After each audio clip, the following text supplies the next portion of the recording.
nuyu porte-parole bi ko toogal fii tey di nuyu aussi sunu papa sunu xarit Cheikh Assou Faye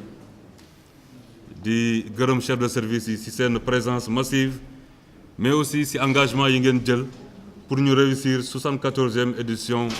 Magal Darou Mouhty bi nga xam ni ci début bi porte-parole bi wax na lu ko wundu mooy daje bi borom daaru daje borom Touba bi mu jógee Gabon fële ci Ndar ñu koy célébrer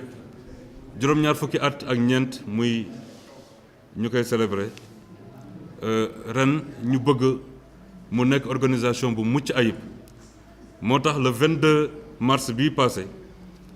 préfet département Kébémer organisé na CDD conclusion yooyu ñu fa tënkoon moom la sous-préfet liir tey chef de service yi ñëwaat daal di feddali mooy réitérer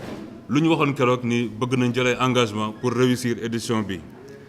yi ci gën a am solo nag mooy li ñu wax AGEROUTE war na ko def ci dëkk bi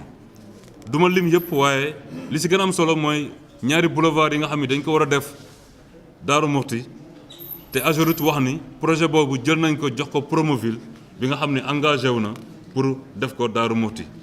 xanaa yokk ci rek ni yoon bi nga xam ne mooy Ndoyeen Warak aussi ci année 2018 bi aussi AGEROUTE engagé wu na pour defar ko li ci des suñu duggee ci volet assainissement wala Sénélec d'abord Sénélec dafa naa ni dafa am ay secteurs yoo xam ne ay secteurs clés lañ pour organiser événement yu mel nii te Sénélec ci la bokk te ñoom engagé wu nañ pendant 1 mois bu neexee yàlla délestage du am ci Darou Mouhty xëy na chef de secteur bi wax na ko nee na risque zéro amul fenn waaye ñoom dinañ def seen kem kàttan ba loolu ñu respecté ko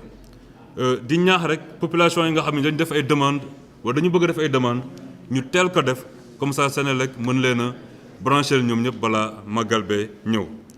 suñ demee ci volet assainissement engagé wu nañ pour réparation forage yi wax naa léegi nii du tere même ñoom suñu engagé woo dinañ saisir directeur général OFOR et mieux encore dinañ saisir ministre de l'hydraulique pour loolu nga xam doléances yi nga xam ne dinañ leen bind lettre fàttali leen ko ñu jox leen ko ñu joxe instruction pour ñu mën ko def balaa màggal gi surtout loolu moo ci gën a am solo doon naa wax aussi ni de 2015 am na ay problèmes yu fi amoon ci côté ndox ba porte-parole bi jotoon na ko wax ci presse bi mais ban ci jógee ba tey defe naa ni hydraulique ñi ngi def ay effort pour que problème mu ndox bu mu ñàkk a am fii ci Darou Mouhty ñu ñaan yàlla rek mu continuer ba problème ndox yi fi daan am yëpp ñu fàtte ko ak réalisation F4 bi nga xam ni dina am 500 mètres cubes de capacité. ci côté santé comité d'organisation bi souhaité woon nañu renforcer personnel bi indi ay spécialistes lu demee ni que ay pédiatre cardiologue ak gynécologue pour renforcer équipe médicale bu fi nekk loolu dégg nañ ko te dinañ ko jottali ministre de la santé ci lu mu gën a gaaw mais aussi ñu prépositionné fii 9 ambulances loolu comme ni que chef de service régional bu brigade hygiène waxee bi fi représenté médecin chef loolu aussi ñoom engagé wu nañ pour def ko côté hygiène service d'hygiène aussi am na solo trop ci événement yu mel nii loolu defe naa ni je ne cesserai de le dire ñoom ak maire yi UCG ak même le service du commerce dinañ def lépp lu war ci contrôle ak aussi désinfection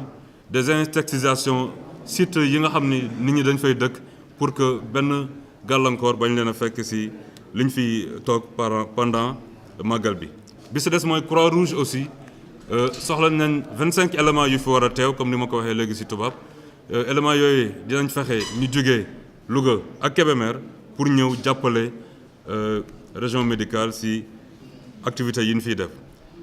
di beral aussi remerciement waa élevage yi nga xam ne li leen sant fii mooy ñuy contrôler abattage bi mais aussi xaj yi nga xam ni bëgguñu sax ñu koy waxee noonu dañuy taxawalu ñu xool nu la leen faagagale loolu yëpp nag di ñaan maire bi mu jàppale leen ci mais aussi ñun dinañu saisir ministre de l'élevage pour matériel yi nga xam ni mooy yelloo pour loolu ñu mën koo def. xanaa di wax tamit ni gendarmerie côté sécurité ak sapeur pompier ñoom aussi jël nañ engagement déployer ay forces yu doy sëkk ci dëkk bi pour ñu assurer sécurité pèlerin yi ci événement bi. Mieux encore, gendarmerie dina def benn lu ñuy wax plan de circulation en rapport avec le sous-préfet et la mairie et le comité d'organisation ak xale yi nga xam ne dañ leen war a jàppale aussi pour ñu assurer sécurité pèlerin yi fii ci dëkk bi ci durant màggal bi. te li ñu ci gën a ràññee mooy jaaykat yi nga xam ne dañuy nekk ci wetu kër sëriñ bi ak ci jumaa bi ñu fexe ba foofu kenn du fa toog comme ça ñu mën a permettre ñi nga xam dañuy ñëw pour ziyaare ci ñu def ko ci condition yu am solo. defe naa ni loolu lañ amoon lu muy wax di ci yokk rek engagement yi fi CMU jël ak POS ak Sonatel pour améliorer surtout côté Sonatel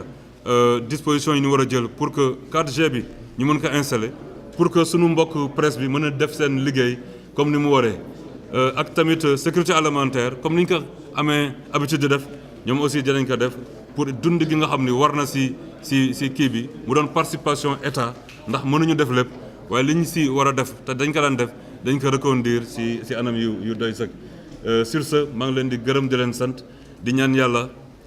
màggal bi dàq ci màggal yi fi jaar yëpp di ñaan chef de service yi rek engagement yi ñu fi jël ñu teel ci jug ndax temps bi gàtt na par rapport ak temps bi ñu daan def CRD bi daan nañ am 1 mois mais cette fois-ci daanaka 3 semaines la ñu am ëpp ko lool ñu ku nekk rek xar sa tànk tubéy ñu xam ni comme ni ko gouverneur amee habitude di wax ni liggéey bi tey lay commencé xam naa ne sax commencé na bu yàgg mais waxin la pour ñu réussir édition 2018 bi muy 64e édition loolu la amoon li may wax asalaamaaleykum je vous remercie de votre attention.